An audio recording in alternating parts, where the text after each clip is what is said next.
संस्कृत बंधुओं, आज हम चर्चा करेंगे कारक प्रकरण के संदर्भ में। संस्कृत व्याकरण के अंतर्गत संज्ञा प्रकरण के संदर्भ को लेकर के 10 भागों में इसके पूर्व में चर्चा की जा चुकी है। जिज्ञासुओं की विशेष मांग पर संज्ञा प्रकरण के अनंतर हम कारक प्रकरण पर दृष्टिपात करना प्रासंगिक समझ रहे हैं। यद्यपि संज्ञा प्रकरण के अनंतर भरद्वाज कृतलक सिद्धांत कौमुदी के आधार पर संधि प्रकरण का ही अध्ययन अपेक्षित रहता है और समीचीन भी रहता है। बावजूद उसके तमाम अध्येताओं के मतों को ध्यान में रखते हुए मैंने विमर्श किया कि संधि प्रकरण के पूर्व में ही कारक प्रकरण का अध्ययन संभव हो जाए। आज यही कारक प्रकरण का ही विषय रखा गया है, संस्कृत व्याकरण कारक प्रकरण। कारक प्रकरण आरंभ करने के पूर्व में जिन सामान्य बातों का हमें परिज्ञान होना आवश्यक है, आज हम उन्हीं बिंदुओं पर विमर्श करेंगे। ये बिंदु परीक्षोपयोगी भी हैं और अध्यापनोचित भी हैं, इसलिए इनमें सन्निहित रहने वाले निखिल बिंदुओं को उद्घाटित करना औचित्यपूर्ण प्रतीत होता है। मित्रों, सर्वप्रथम हम कारक शब्द पर दृष्टिपात करते हैं। जो कारक शब्द है, यह किस धातु और किस प्रत्यय से विनिर्मित हुआ है। संस्कृत के लगभग सारे शब्द धातु और प्रत्यय की संयुक्त से ही विनिर्मित होते हैं, संयुक्त के ही रूप हैं। पहले धातु और उसके बाद प्रत्यय जुड़ करके शब्द बनता है और उन्हीं शब्दों का प्रयोग हम भाषा में करते हैं। इस तरह से कारक शब्द भी किसी न किसी धातु अथवा प्रत्यय से बना हुआ होगा। तो हम ध्यान करते हैं तो हमें मिलता है कि कारक शब्द का अर्थ होता है करने वाला, और करने के अर्थ की एक धातु है जो बहुत प्रसिद्ध है, लोक में क्री के रूप में वह देखी जाती है। यद्यपि उसकी मूल अवस्था जो अनुबंध सहित है वह है डुकरी। तो यह डुकरी करने धातु है, जिसको लोक में डू और इय को लुप्त करके केवल क्री के रूप में देखा जाता है। इय की हलंत्यम से संज्ञा हो जाती है और डुकार की आदिर टुडवह से इत संज्ञा हो जाती है। ये दोनों सूत्र हैं। तो इन दोनों की संज्ञा हो जाने के बाद क्री भर शेष बचता है, और इस क्री से एक प्रत्यय है ऋल प्रत्यय। ऋल में ड़ और ल की क्रमशः चुटु और लकार की हलंत्यम से संज्ञा हो जाती है तथा तस्य लोप से लोप हो जाता है, ऊ भर शेष बचता है। फिर एक सूत्र है युओर नाकौ, जिसके द्वारा हम ऊ के स्थान पर अक आदेश कर लेते हैं। तो क्री से अक जोड़ने लगते हैं तो करक बनने लगता है। किंतु एक सूत्र आता है अचोंडित, वह कहता है कि अगर इय या ण की संज्ञा की गई हो तो उससे संबद्ध शब्द का आदि वर्ण वृद्धि को प्राप्त हो जाए। तो इसलिए यह जो री है उसकी वृद्धि होकर क्री में जो री है उसे वृद्धि आदेश होकर आर हो जाता है। तो इस प्रकार से कारक शब्द बन जाता है। तो इसलिए अब कई सवाल इसमें बन जाते हैं। कारक शब्द में जो ऋल प्रत्यय लगा हुआ है ये किस अर्थ में है, ये जो डुकरी धातु है ये किस अर्थ में है, ये किस गण की धातु है, किस तरह उसका रूप संचालन होता है, ये इकट्ठे कुंजियों में नहीं मिलता। क्योंकि ऑब्जेक्टिव सवाल एक सवाल दो सवाल बन करके लोग विरमित हो जाते हैं बनाकर दिखाकर। लेकिन आवश्यक है हायर एजुकेशन के लिए, क्योंकि उच्च शिक्षा में एक शब्द से यदि 10 सवाल बन रहे हैं तो पता नहीं कौन सा पूछ लिया जाए। इसलिए अपेक्षा है कि हर एक बिंदु पर ध्यान रखें। तो डुकरी धातु है, ये करण के अर्थ में यहां आई है, और जो णुल प्रत्यय है वह कर्ता के अर्थ में आया है, कर्तरीकृत। चूंकि णुल प्रत्यय कृत प्रत्यय है, इसलिए कर्तरीकृत सूत्र से यह कर्ता के अर्थ में ही, चूंकि कृत प्रत्यय होते हैं और यह कृत है, अतएव यह भी कर्ता के ही अर्थ में है।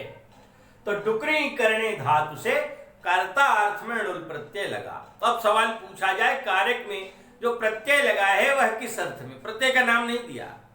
अब तमाम लोग केवल प्रत्यय ही जानते हैं, तो आप एक कदम और बढ़ करके भी सोचिए, जानने की कोशिश करिए।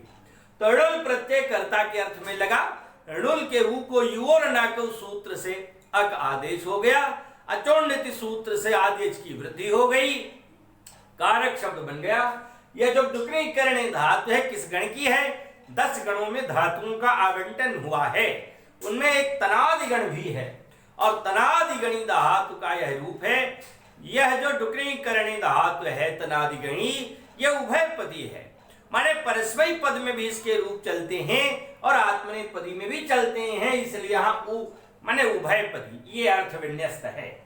अनिट है, ये सेठ नहीं है। धातुएं 3 प्रकार की हैं, सेठ धातुएं, अनिट धातुएं और वेट धातुएं।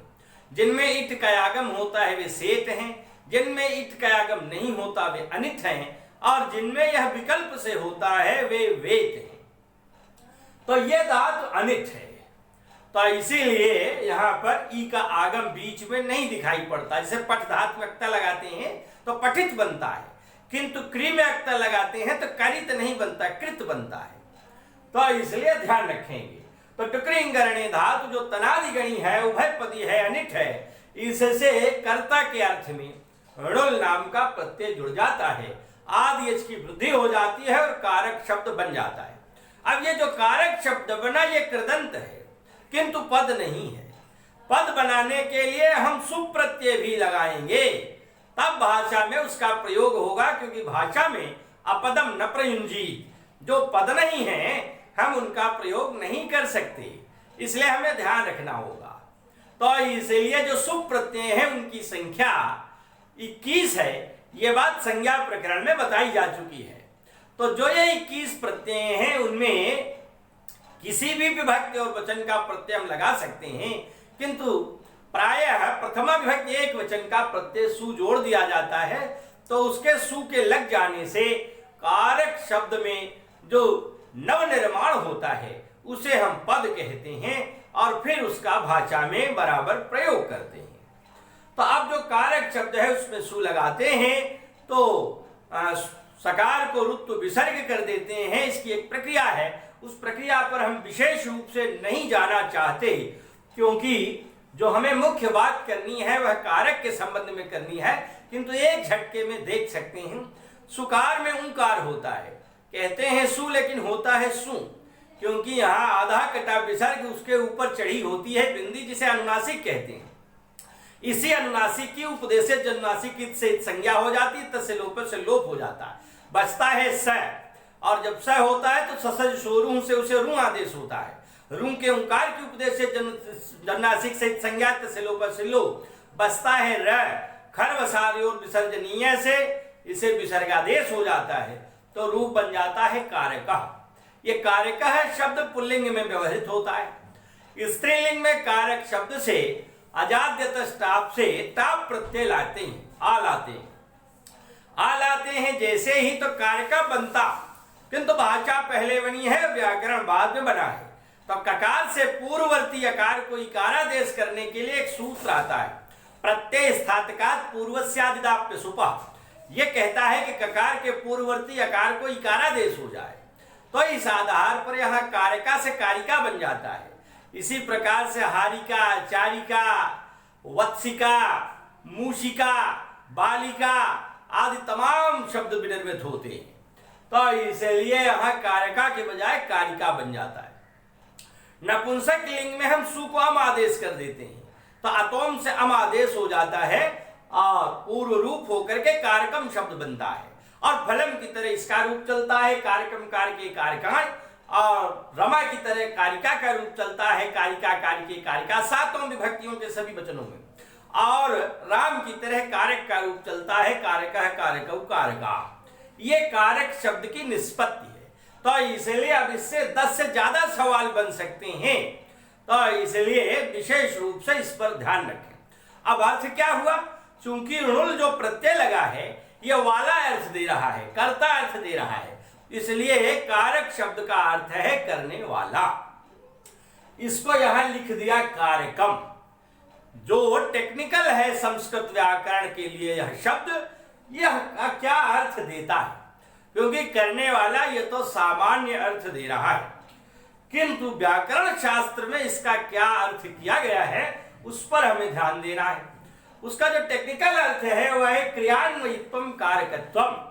जो क्रिया से अन्वय, अन्वय माने संबंध, अनुधन अय धन अच, अय धातु है अय गमने, जाने के अर्थ की अय धातु है, उससे अच प्रत्यय लगता है और अन उपसर्ग लगता है, इको यणच से आदेश हो जाता है तो अन्वय बन जाता है। अन्वय माने वंश भी होता है, अन्वय माने संबंध भी होता है। जो वंश है चूंकि संबंधित होता है, एक दूसरे से जुड़ा होता है, अतः उसको वंश भी कहते हैं, खानदान के अर्थ में भी व्यवहार होता है उसका। तो क्रियान्वयत्वम कारकत्व माने क्रिया से जिसका अन्वय दिखाई पड़े उसे कारक कहते हैं। ध्यान में ये जरूर रखना है कि यह अन्वय सीधा होता है, साक्षात होता है। संबंध दो प्रकार के होते हैं, साक्षात और परंपराया। जो परंपराया होता है वह रिश्ते पर रिश्ता जोड़ लेना, तो वह परंपराया हुआ। लेकिन जो संबंध सीधे होते हैं उसे हम साक्षात संबंध कहते हैं। जैसे राजा का नौकर जाता है तो जाने की जो क्रिया है वो राजा कर रहा है कि नौकर कर रहा है? नौकर कर रहा है, राजा तो कर नहीं रहा है। फिर राजा का नौकर से संबंध तो है क्योंकि वह नौकर तो राजा का ही है, लेकिन राजा गमन क्रिया नहीं कर रहा है, गमन क्रिया नौकर कर रहा है। इसलिए गमन क्रिया से सीधा संबंध तो नौकर का है, किंतु परंपराया संबंध राजा का भी है। तो इसलिए यहाँ परंपरागत संबंध की बात नहीं कर रहे हैं, यहाँ साक्षात संबंध की बात कर रहे हैं। तो क्रियान्वयित्वम कारकत्वम माने जिसका क्रिया से सीधा अन्वय बने, सीधा संबंध बने, उसे हम कारक कहते हैं। क्रियां करोति निवर्तयति इति वा, माने जो क्रिया को सिद्ध करता है, क्रिया की सिद्धि में जो कार्य करे, जो क्रिया को सिद्ध करे, पूर्ण करे, उसे भी हम कारक कहते हैं। तो जो क्रिया है उसकी सिद्धि जिसके द्वारा संभव होती है उसे हम कारक कहते हैं। राम लिखता है, लिखने की क्रिया है, राम के द्वारा राम कर रहा है इसलिए राम कारक हुआ। राम लेखनी से पत्र लिखता है तो लेखनी लेखन क्रिया में सहायता कर रही है इसलिए वह कारक है। पत्र को लिख रहा है, अगर पत्र न होता तो किस पर लिखता? तो इसलिए जो भी क्रिया करने के समय में उसे सिद्ध करने के लिए अग्रसर होंगे वे सभी कारक हैं। अतएव ये कहा गया कि क्रिया को जो सिद्ध करे वह कारक है। कारक विभक्तियों के अर्थ हैं, ये एक महत्वपूर्ण बात है, ये ध्यान में रखना है। ये तो कारक की बात हो जाने के बाद आया जिक्र कारक प्रकरण का। कारक प्रकरण नाम परवर्ती वैयाकरणों ने प्रदान किया है। पूर्ववर्ती वैयाकरणों ने विशेष रूप से इसे विभक्त्यर्थ प्रकरण कहा था।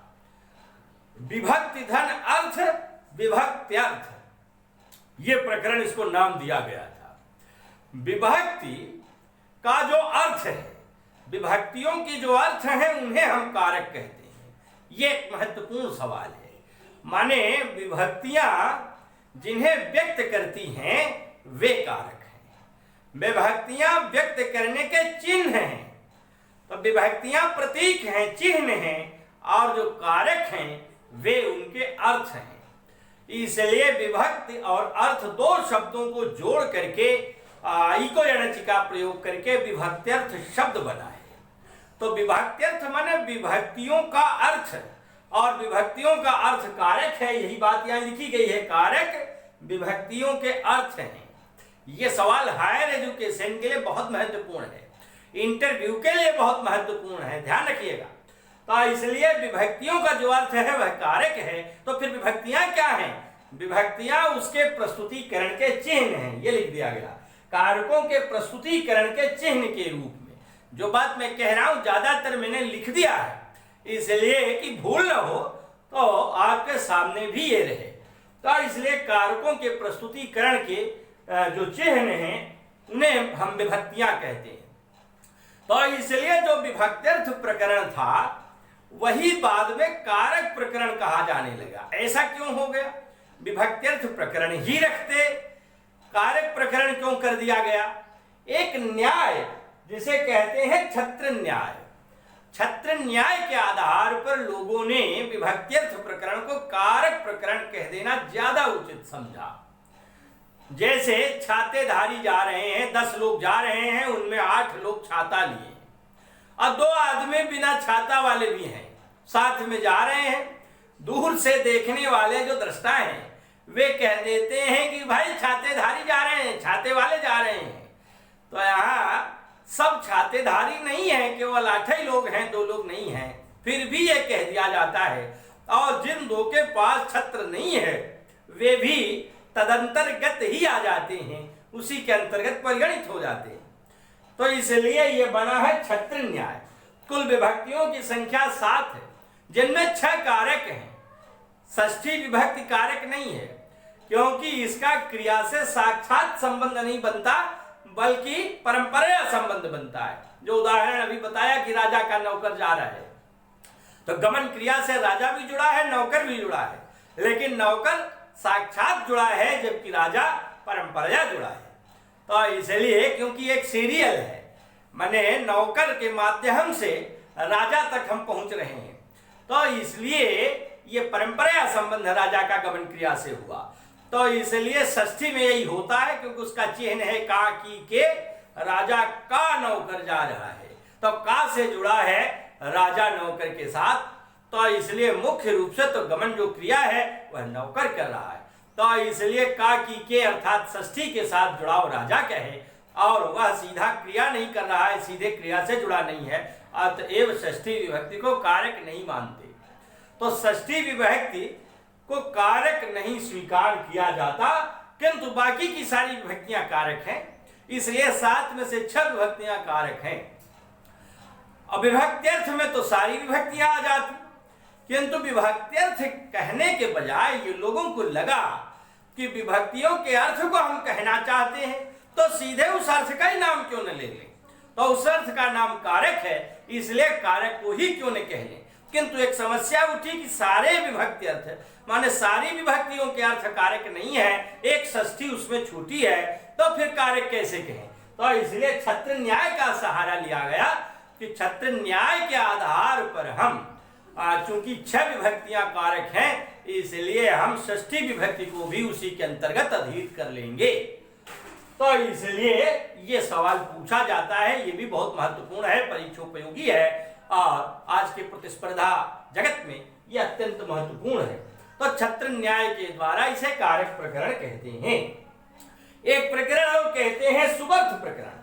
तो ये जो सुमर्थ प्रकरण है, माने सुप प्रत्यय जिसमें लगा है, उसके अर्थ को प्रदान करने वाली जो विभक्तियां हैं उनसे यह जुड़ा है, क्योंकि बिना सुप प्रत्यय लगे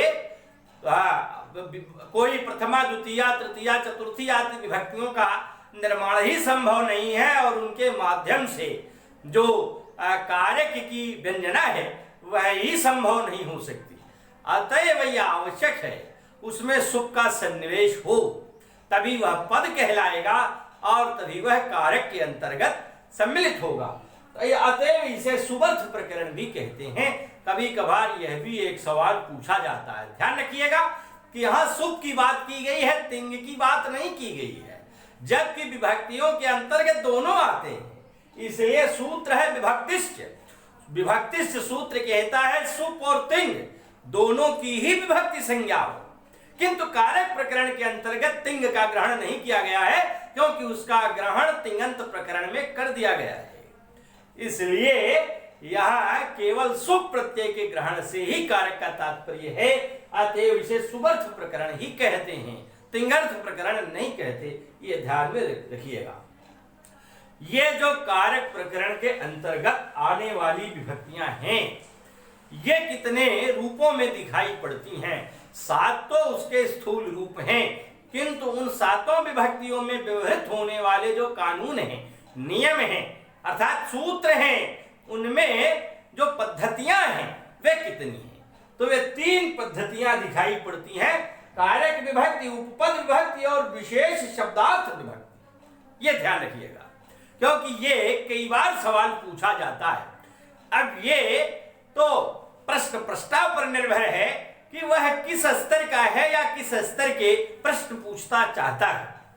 पहली है कारक विभक्ति। कारक विभक्ति माने जब हम क्रिया को आधार मानकर किसी विभक्ति का निर्देश करते हैं तो ऐसी विभक्तियों को हम कारक विभक्ति कहते हैं।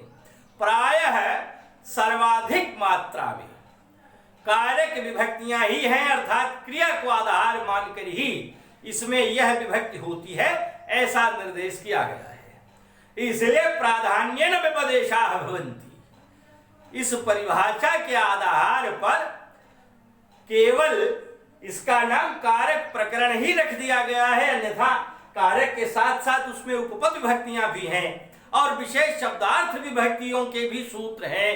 तो इसलिए इन दोनों का के आधार पर नाम नहीं रखा गया, बल्कि कारक के आधार पर ही, कारक विभक्तियों के सूत्रों के आधार पर ही उसका नाम कारक प्रकरण रख दिया गया। ये भी एक समस्या आती है, किंतु उसका कारण यही है कि जो प्रधानता जिसकी होती है उसी को आधार बना लिया जाता है। इसलिए प्राधान्येन व्यपदेशाः भवन्ति, प्रधानता से ही प्रायः व्यपदेश किए जाते हैं, कथन किए जाते हैं। इस आधार पर उपपद और विशेष शब्दार्थ विभक्ति के रहते हुए भी कारक प्रकरण ही कहा जाता है, क्योंकि उसमें कारक विभक्तियों का ही सर्वाधिक उल्लेख प्राप्त होता है। तो कारक विभक्ति कहते हैं जहां क्रिया को आधार मानकर विभक्ति का निर्देश किया जाए उसे हम कारक विभक्ति कहते हैं। दूसरा ये उपपद विभक्ति, जहां पद को आधार मान करके किसी विभक्ति का निर्देश किया जाए उसे हम उपपद विभक्ति कहते हैं। उपपद विभक्ति के तमाम सूत्र नमः स्वस्ति स्वाहा स्वधा लंब सत्योगाच्च, तो ये हो गया कि जहां नमः रहे पका पकाया वहीं पर चतुर्थी होगी। अब जहां क्रियापद भी हो जाए, माने कारक वाली विभक्ति जो क्रियापद के आधार पर निर्मित होती है, और वहां पद के आधार अर्थात नमः के आधार पर होने वाली चतुर्थी और करोति के आधार पर होने वाली द्वितीया, जब दोनों ही आ जाते हैं तो वहां पर भी निर्णय किया गया है कि उपपद विभक्ति है कारक विभक्तिर बलीयसी, माने उपपद विभक्ति के सापेक्ष कारक विभक्ति ज्यादा बलवती है। तो इसलिए वहां नमस्करोति देवान, नमः भी है और करोति भी है, फिर भी देव शब्द में चतुर्थी नहीं हुई, देवान में द्वितीया हुई, क्योंकि करोति के आधार पर वहां द्वितीया हो गई। अकेला नमः होता तो वहां चतुर्थी विभक्ति का प्रयोग ही होता। तो इसलिए जब संघर्षण की स्थिति आती है तो वहां कारक विभक्ति बलवती होती है। तो इसलिए उपपद विभक्ति है कारक विभक्तिर बलीयसी, ये भी कभी कभार पूछा गया है, महत्वपूर्ण है, ध्यान रखिएगा। और तीसरा है विशेष शब्दार्थ विभक्ति, माने कभी कभी विशेष शब्दों से विशेष अर्थ कहे जाते हैं, तो वहां पर पद भी होता है और क्रिया का भी आधार लिया जाता है। तो दोनों का ही आधार लेकर के जब किसी विभक्ति का निर्देश किया जाता है तो ऐसी स्थिति में न कारक विभक्ति हो पाती है न उपपद विभक्ति हो पाती है, तो वहां तीसरे नंबर की विभक्ति होती है जिसे हम कहते हैं विशेष शब्दार्थ विभक्ति। जैसे कालात् ध्वनोर अत्यंत संयुगे, वहां कालवाची और अध्वन माने मार्गवाची दोनों शब्दों के योग में तब द्वितीया होती है जब अत्यंत संयोगे माने लगातार कार्य का होना देखा जाए। तो लगातार कार्य का होना क्रिया है और कालवाची और मार्गवाची ये शब्द विशेष हैं। तो दोनों ही स्थितियां हैं, यहाँ उपपद भी है और कारक भी है, किंतु दोनों के आधार पर जो नव निष्पत्ति है वह तृतीय स्थिति हुई, वहां पर अर्थ विशेष का संबंध दिखाई पड़ने लगा, अतः वहां विशेष शब्द के द्वारा विशेष अर्थ की उपस्थिति होती है, अतः उसमें द्वितीया विभक्ति का कथन किया गया। तो इसे कहते हैं विशेष शब्दार्थ विभक्ति। कालात् ध्वनोरत्यंत संयोगे इसके अंतर्गत परिगणित हो जाता है। तो इस प्रकार से 3 प्रकार के विभक्तियों की पद्धतियां प्रचलित हैं, सारे सूत्रों में बयां हैं। अब सवाल उठता है कि कारक हैं कितने? तो कारकों की संख्या कुल 6 है और 1 विभक्ति है। कुल मिलाकर के 7 विभक्तियां और 6 कारक। कर्ता कर्म च करणम संप्रदानम तथैव च अपादानाधिकरण इत्याहुः कारकाणि षट्। कारकाणि कारकम इसीलिए मैंने नपुंसक लिंग में लिखा, क्योंकि नपुंसक लिंग में उनका व्यवहार किया गया है। तो कारकम कारके कारकाण, कारकाण षट्, 6 कारक हैं। तो सप्तमी जो षष्ठी विभक्ति है वह कारक नहीं है, यहां लिख दिया गया। संबंध क्रिया की निष्पत्ति में अन्यथा सिद्ध है। कभी कभी शब्द थोड़ा सा जटिल लिए होते हैं तो अध्येता घबरा जाता है, पर घबराना कभी नहीं चाहिए। शब्दों से संघर्ष करिए। तो इसलिए धीरे धीरे कभी भी कोई पर्यायात्मक शब्द पूछ लिया जाए तो उनमें कोई समस्या न आपतित हो, क्योंकि हायर एजुकेशन में विश्वविद्यालय के साक्षात्कार आदि में वहाँ की किसी परीक्षा में इस तरह के सवाल पूछे ही जाते हैं, स्वाभाविक है। तो इसलिए क्रिया की निष्पत्ति में वह अन्यथा सिद्ध है, माने सीधा उसे उसकी सिद्धि में उपकारक होना चाहिए, परंपरा नहीं। उसी बात के लिए हाँ शब्द है अन्यथा सिद्ध। तो इसलिए दूसरे के अनुसार सिद्ध होना। तो जो सीधा सिद्ध न हो उसे हम अन्यथा सिद्ध कहते हैं, माने अनन्यथा सिद्ध होना चाहिए। किंतु अन्यथा सिद्ध अगर हो जाता है, माने परंपरा उसे सिद्ध चाहे तो कर सकते हैं, किंतु उसे कारक नहीं कहते। इस बात को पहले भी कहा जा चुका है, क्रियान्वित्वम कारकत्व। तो इसलिए शब्द की टेक्निकलिटी पर ध्यान रखिएगा। यद्यपि अनन्यथा सिद्ध अन्यथा सिद्ध ज्यादातर दर्शन में प्रयुक्त होने वाले शब्द हैं, बावजूद उसके यहाँ भी हो सकते हैं, क्योंकि शब्द किसी के अपने नहीं होते, हर विधा में चलते हैं, चल सकते हैं। तो इसलिए क्रिया की निष्पत्ति में ये अन्यथा सिद्ध होने के कारण कारक के अंतर्गत संबंध वाला भेद नहीं आता। अब एक सवाल और रह जाता है कि जो 6 कारक हैं इनमें मुख्य कारक कौन सा है? तो सर्वाधिक मुख्य कारक कर्ता को कहते हैं। इसीलिए कर्ता को प्रधानतया ही स्थापित किया जाता है, क्योंकि क्रिया का मुख्य कार्य किसे माना जाता है। क्रिया को निष्पन्न करने में अन्य कारकों की भी भूमिका होती है, बावजूद उसके सर्वाधिक सशक्त भूमिका होती है कर्ता की। इसलिए कभी कभार यह सवाल पूछ लिया जाता है कि क्रिया का मुख्य कारक कौन सा है। तो ध्यान रखिएगा बंधुओं कि क्रिया का मुख्य कारक कर्ता है। इस प्रकार से हम समझते हैं कि कारक प्रकरण पर जो आरंभिक चर्चा है वह आज लगभग संपन्न हुई। अब इसके बाद जो कारक प्रकरण से संबंध रखने वाले सूत्र हैं प्रथमा द्वितीया के क्रम से, उनको क्रमानुसार सूत्रवार ढंग से आगे बढ़ाने की कोशिश करेंगे। किंतु उसके पूर्ववर्ती स्थितियों में जो ये व्याकरण के अंतर्गत कारक पर एक सामान्य संक्षिप्त चर्चा हुई है, इसको विशेष ध्यान में रखेंगे और कई प्रकार के प्रश्न इसमें पूछे जाते हैं और यह आगे के अध्ययन के लिए विशेष रूप से सहायता भी प्रदान करेगा। इसलिए इसका विशेष ध्यान रखना अपेक्षित है। इन्हीं शब्दों के साथ वाणी को विराम। धन्यवाद।